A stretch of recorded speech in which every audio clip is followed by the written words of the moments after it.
All right, so today we are going to talk about circumference of circles. So on your notes,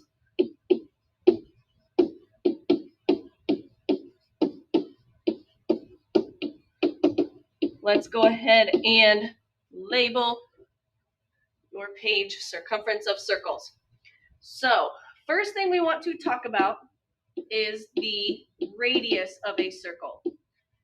The radius is the line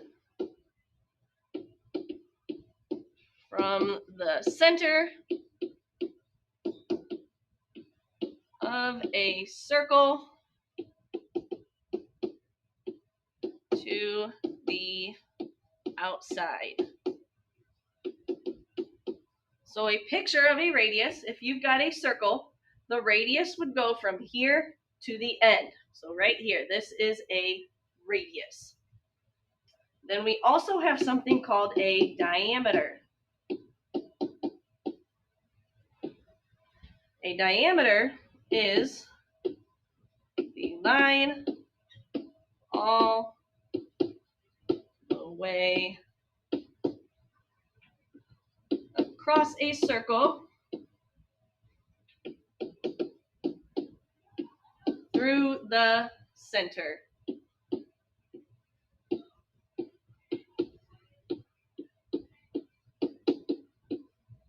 So a picture of a diameter, if we've got a circle, it would go all the way through the center. So this would be a diameter. So I'll give you a second to copy all of that down.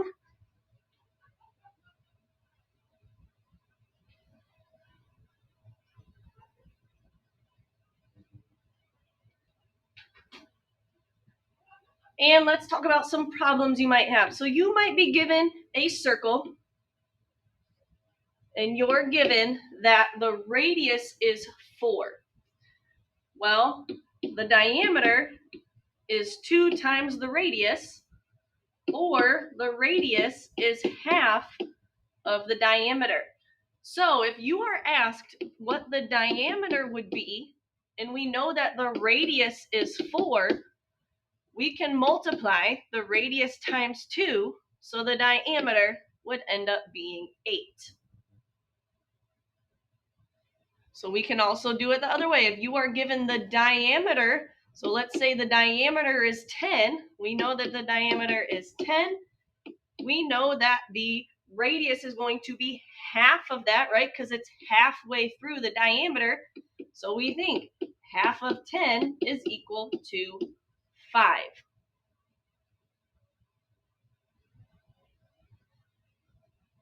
Okay, so that is how to go from a diameter to a radius, or a radius to a diameter.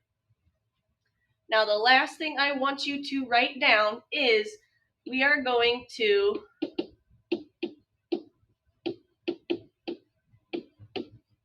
talk about the circumference. So the circumference is the distance around a circle.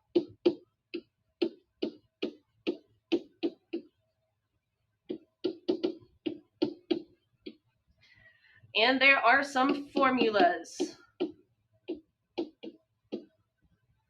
So if you are given the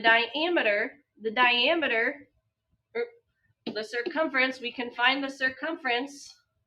So circumference is equal to pi times the diameter. And we would use 3.14 for pi. Okay, so when you see pi, we use 3.14 in a calculator.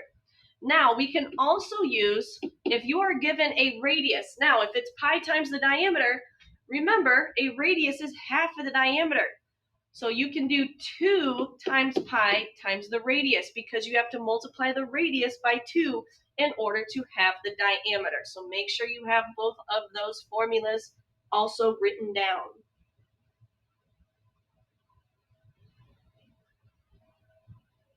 Okay, there's now a worksheet that is going to get passed.